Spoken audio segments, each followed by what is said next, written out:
የነገው የፓርላማ ውሎ ተራ የሪፖርት መድረክ ብቻ ሳይሆን በርካታ ድራማዊ ክስተቶች የሚታደሙበት ትልቅ የፖለቲካ ትዕይንት ይሆናል ተብሎ ይጠበቃል። በነገው ዕለት የህዝቡን ጥያቄና የጎዳናውን እውነት የሚያንጸባርቁ ሙግቶች ለጠቅላይ ሚኒስትሩ ይቀርባሉ ተብሎ ይጠበቃል። በተለይም እንደ ዶክተር ደሳለኝ ጫኔ ያሉ አባላት የሚያቀርቧቸው ጠንከር ያሉ ጥያቄዎችና ለእነዚህ ጥያቄዎች የሚሰጡት የጠቅላይ ሚኒስትሩ አስገራሚና አነጋጋሪ ምላሾች የነገውን ውይይት የኢትዮጵያ የፖለቲካ ትኩሳት መለኪያ ያደርጉታል። ታዲያ ነገ በጭብጨባና በሙግት መሃል የምናየው የፓርላማ ውሎ ለኢትዮጵያ ህዝብ ምን አይነት አዲስ ተስፋ ይዞ ይመጣ ይሆን የሚለው ጉዳይ የብዙዎች ተጠባቂ አጀንዳ ነው።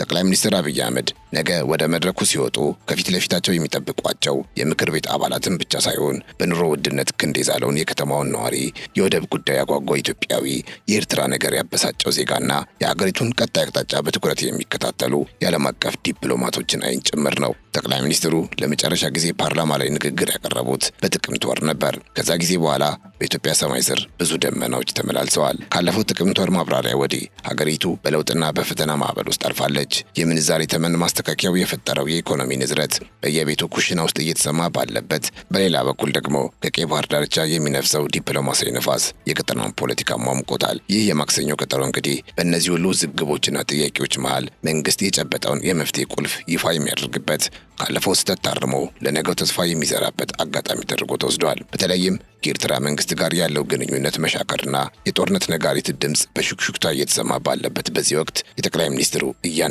ቃል እንደ ወርቅ ይመዘናል። በፓርላማው አዳራሽ የሚሰነዘሩት ጥያቄዎች የህዝቡን የልብ ትርታ የሚያዳምጡ የሆኑ ወይስ እንደተለመደው በይበቃል የሚታለፉ የሚለው ጉዳይም ሌላው ተጠባቂ ጉዳይ ነው። ከዚህ ሁሉ በላይ ግን የነገውን የፓርላማ ውሎ በእጅጉ እንዲጠበቅ የሚያደርገው የዶክተር ደሳለኝ ጫኔ ንግግርና ጥያቄ መሆኑ የአደባባይ ሚስጥር ነው።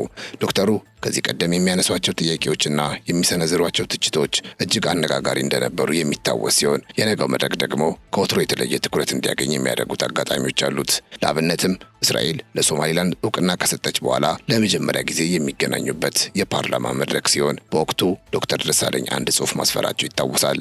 አሁን ያን ጽሑፍ ለጠቅላይ ሚኒስትር ዶክተር አብይ አህመድ ያቀርቡት ይሆን ወይ የሚለው ጉዳይ ተጠባቂ አድርጎታል። ጽሑፉ ምንድን ነው?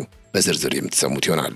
የተከበራችሁ የገበያ ሚዲያ ቤተሰቦቻችን በዛሬው ልዩ መሰናዷችን ብዙዎች የሚጠብቁትን የጠቅላይ ሚኒስትር አብይ አህመድን የነገውን የፓርላማ ውሎ በጥልቀት እንቃኛለን። በቆይታችን የኑሮ ውድነቱን እንዲሁም የቀጠናውን ዲፕሎማሲያዊ ትኩሳት በተለይም ከባህር በርና ከጎረቤት ሀገራት ጋር ስላለው ወቅታዊ ሁኔታ ምን ሊነሳ ይችላል፣ ምንስ መነሳት አለበት የሚሉትን ነጥቦች በዝርዝር እንፈትሻለን። ይህ ፕሮግራም የእናንተም በመሆኑ ጠቅላይ ሚኒስትሩ ነገ በፓርላማ ተገኝተው ምላሽ እንዲሰጡባቸው የምትፈልጓቸው ጥያቄዎች ምንድን ናቸው የሚለውን በኮሜንት መስጫ ላይ እንድታጋሩን እየጋበዝን እስከ ዝግጅታችን ፍጻሜ ድረስ አብራችሁ እንድትቆዩ በአክብሮት እንጠይቃለን። ቻናላችንን ሰብስክራይብ፣ ቪዲዮ ወደ ሌሎች እንዲዳረስ ደግሞ ላይክ ማድረጋችሁ እንዳትረሱ እንላለን። አብራችሁን ቆዩ።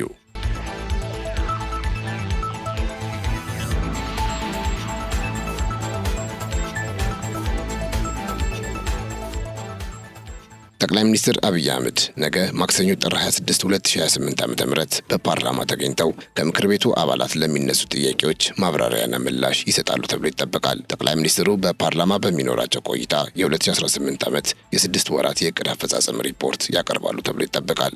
ከጠዋቱ 2 ሰዓት ተኩል ጀምሮ በቀጥታ ስርጭት በሚተላለፈው ውይይት የተለያዩ ሀገራት አምባሳደሮችና የዓለም አቀፍ ተቋማት ተጠሪዎች፣ የሃይማኖት አባቶች፣ ታዋቂ ግለሰቦችና የተፎካካሪ ፓርቲ አመራሮች ይገኛሉ ተብሏል። ታዲያ የመጀመሪያውና ዋነኛው ነጥብ ሆኖ ይቀርባል ተብሎ የሚጠበቀው ባለፉት 6 ወራት የኢትዮጵያ የኢኮኖሚ ጉዞ ያሳየው መልክና አቅጣጫ ነው። ጠቅላይ ሚኒስትሩ ለመጨረሻ ጊዜ በጥቅምት ወር ማብራሪያ ሲሰጡ ከነበረ ሁኔታ ዛሬ ላይ ያለው እውነታ በብዙ መልኩ ተቀያይረዋል። በወቅቱ የተነደፉት ግቦችና ቃል የተገቡት ተስፋዎች ዛሬ በመሬት ላይ ካለው የህዝብ የኑሮ ጫና ጋር ይጣጣማሉ ወይ የሚለው ጥያቄ የብዙዎች አጀንዳ ነው። በተለይም ባለፉት 6 ወራት የታየው የዋጋ ንረትና የገበያ መረጋጋት አለመቻል በዝቅተኛው የህብረተሰብ ክፍል ላይ የፈጠረው የኢኮኖሚ ስብራት ነገ በፓርላማው አዳራሽ በዋነኝነት እንደሚንጸባረቅ ይጠበቃል። ጠቅላይ ሚኒስትሩ የ6 ወሩን ሪፖርት ሲያቀርቡ ይህንን እውነታና የመንግስታቸውን ቀጣይ የቤት ስራ እንዴት አድርገው እንደሚገልጹት የሚጠበቅ ጉዳይ ሆኗል። የመንግስት ከፍተኛ የኢኮኖሚ ባለስልጣናት በተለይም እንደ ዶክተር ኢዮብ ተካልኝ ያሉ ከፍተኛ የኢኮኖሚ ባለሙያዎች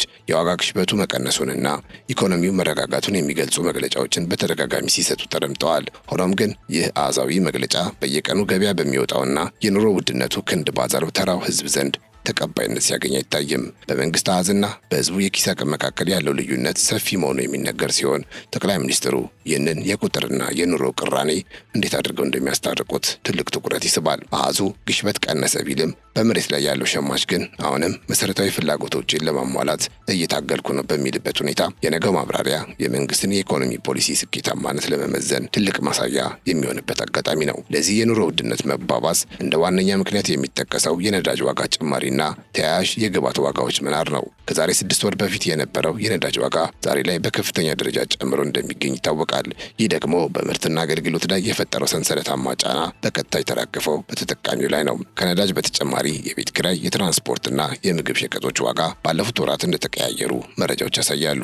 እነዚህ አንገብጋቢ ጉዳዮችን አስመልክቶ ከምክር ቤቱ አባላት ጠንከር ያሉ ጥያቄዎች ቢነሱና ጠቅላይ ሚኒስትሩም ግልጽ የሆነ ማብራሪያ ቢሰጡበት የህዝቡን ስጋት ለመቀነስ ትልቅ እገዛ ይኖረዋል። ዞሮ ዞሮ የኢኮኖሚው አዙሪት የነገው ውይይት ዋነኛ መዳረሻ እንደሚሆን ጥርጥር የለውም።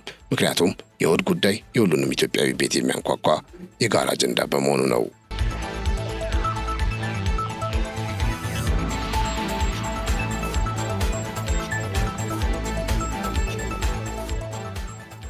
ሌላው በነገው ፓርላማ ውሎ ትልቅ ግምት የሚሰጠውና የብዙዎችን ቀልብ የገዛ ጉዳይ በኢትዮጵያና በኤርትራ መካከል እያንዣበበ ያለው የጦርነት ደመና ነው። ካለፈው ጥቅምት ወር ማብራሪያ ወዲህ በሁለቱ ሀገራት መካከል ያለው ዲፕሎማሲያዊ ግንኙነት ከበረዶ የቀዘቀዘ ደረጃ ላይ ደርሷል። በሁለቱም ወገኖች በኩል የሚሰሙት ወታደራዊ የዝግጅት ድምጾችና በድንበር አካባቢ የሚስተዋለው የኃይል አሰላለፍ ለውጥ ቀጠናውን ወደ አዲስና አስፈሪ የግጭት አዙሪት ሊከተው ይችላል የሚል ስጋት በህዝቡ ልብ ውስጥ ነግሷል። ጠቅላይ ሚኒስትሩ በዚህ ጉዳይ ላይ የሚሰጡት ማብራሪያ ኢትዮጵያ በሰላም አማራጭ ትቀጥላለች ወይስ ለአዲስ ወታደራዊ እርምጃ እየተዘጋጀች ነው ለሚለው ጥያቄ ምላሽ የሚሰጥ በመሆኑ በዓለም አቀፉ ማህበረሰብም ጭምር በከፍተኛ ጉጉት ይጠበቃል። ኢትዮጵያ በዲፕሎማሲያዊ መንገድ ወደብ ለማግኘት ጥረት እንደምታደርግ ብትገልጽም ይህ ፍላጎት በአስመራው መንግስት ዘንድ እንደ ሉዓላዊነት ስጋት ተደርጎ ተወስዷል። በዚህም ምክንያት የሁለቱ ሀገራት መሪዎች የነበራቸው የቀረበ ወዳጅነት አክትሞ ዛሬ ላይ እርስ በርስ በሚወረወሩ የቃላት ጦርነቶችና የዲፕሎማሲ ሽኩቻ ተተክቷል። ነገ ጠቅላይ ሚኒስትሩ በፓርላማው መድረክ ተገኝተው ይህንን የባህር በር ፍላጎት ከጎረቤት ሀገራት ጋር ባለ ቅራኔ ሳይሆን በጋራ ልማትና በዲፕሎማሲያዊ ጥበብ እንዴት ለማሳካት እንዳሰቡ ለህዝቡና ለዓለም አቀፉ ማህበረሰብ የሚያስረዱበት ትልቅ መድረክ ይሆናል ተብሎ ይጠበቃል። ይህ የሰላም አማራጭ የማይሳካ ከሆነ የሀገሪቱ ሌላ አማራጭ ምንድን ነው የሚለው ጉዳይ ሌላው ጆሮን የሚቀስር ጉዳይ ይሆናል። ይህ ስጋት ከኢትዮጵያ ድንበር አልፎ መላው የምስራቅ አፍሪካን ቀንድ ሊያዳርስ የሚችል አቅም አለው። የግብጽና የሶማሊያ አዲስ ወታደራዊ ትብብር ከኢትዮ ኤርትራ ውጥረት ጋር ተዳምሮ ሀገሪቱን በዲፕሎማሲያዊ ከበባ ውስጥ የመክተት ሙከራ እየተደረገ መሆኑ የአደባባይ ሚስጥር ነው። ጠቅላይ ሚኒስትሩ ነገ በፓርላማው ፊት ሲቀርቡ ይህንን ከበባ ለመስበርና ብሔራዊ ጥቅማችንን ለማስከበር ምን አይነት የብልሃት መንገድ እንደሚከተሉ ማብራሪያ ይሰጣሉ ተብሎ ይጠበቃል። የነገ ውሎ የ6 ወር ሪፖርት ብቻ ሳይሆን ኢትዮጵያ በቀጣዮቹ ዓመታት በሰላምና በብልጽግና ትቀጥላለች ወይስ በጦርነት አውሎ ንፋስ ትናወጣለች ለሚለው ጥያቄ ምላሽ የሚሰጥበት ታሪካዊ አውድ ይሆናል።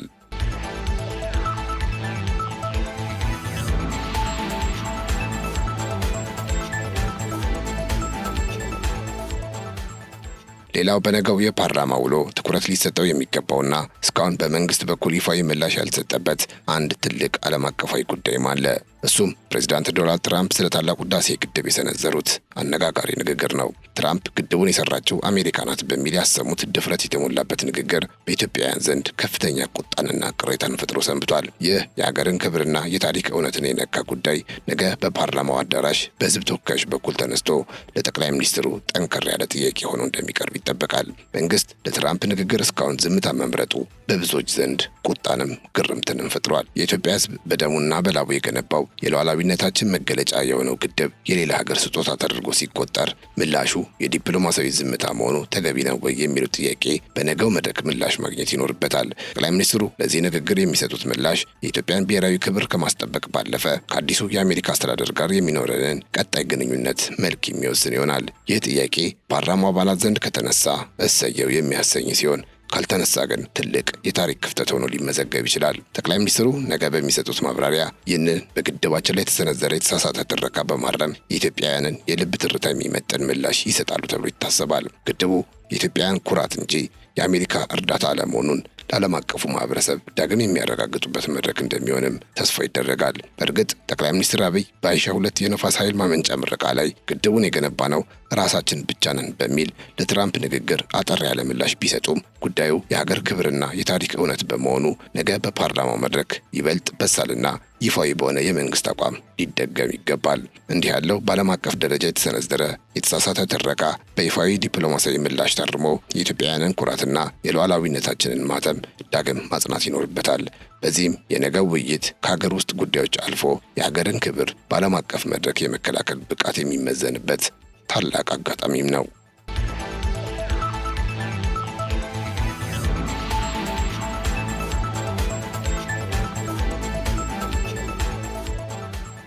ከሁሉ በላይ ግን የነገውን የፓርላማ ውሎ በእጅጉ እንዲጠበቅ የሚያደርገው የዶክተር ደሳለኝ ጫኔ ንግግርና ጥያቄ መሆኑ የአደባባይ ሚስጥር ነው።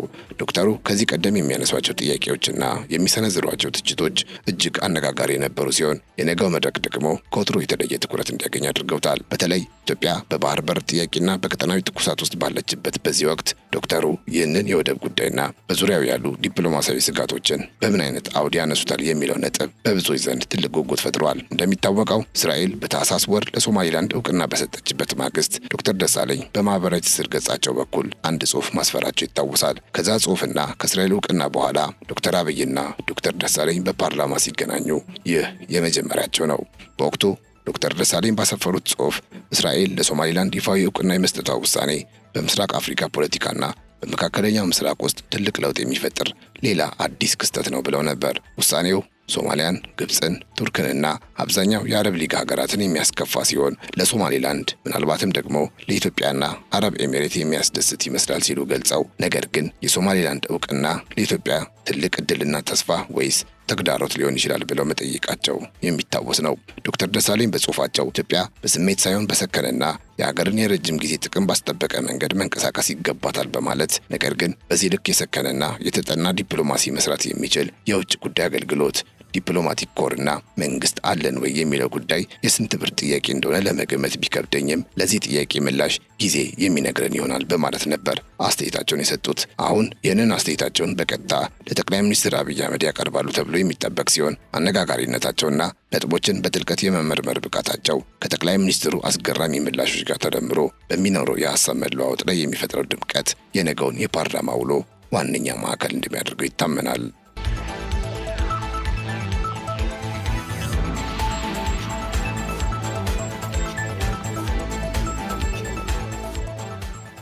በጥቅሉ ሲታይ ግን በእነዚህና በሌሎች ምክንያቶች የመጪው ማክሰኞ ፓርላማ ውሎ በቁጥሮች የታጀበ ተራ ሪፖርት ሳይሆን የኢትዮጵያን የነገ ዕጣ ፈንታ መተንበይ የሚችል ትልቅ መስቀለኛ መንገድ ነው። በኑሮ ውድነት ክንድ ከዛለው የዜጎች ኪስ አንስቶ በቀይ ባህር ዳርቻ እስከሚያንዣብበው ዲፕሎማሲ ትኩሳት ድረስ ያሉት ውስብስብ አጀንዳዎች ከጠቅላይ ሚኒስትሩ ግልጽና በሳል ምላሾችን ይሻሉ። ይህ መድረክ መንግስት ካለፉት 6 ወራት ፈተናዎች ምን እንደተማረና የሀገሪቱን መርከብ ወደ ተረጋጋ ወደብ ለመምራት ምን አይነት አዲስ ካርታ እንደነደፈ ለህዝቡ የሚያሳይበት አጋጣሚ ይሆናል። የነገው የፓርላማ ቆይታ ከውስጥ ሰላምና ከኢኮኖሚ ጥያቄዎች ባሻገር የሀገርን ክብር በዓለም አቀፍ መድረክ የመከላከል ብቃታችን የሚመዘን በትም ጭምር ነው።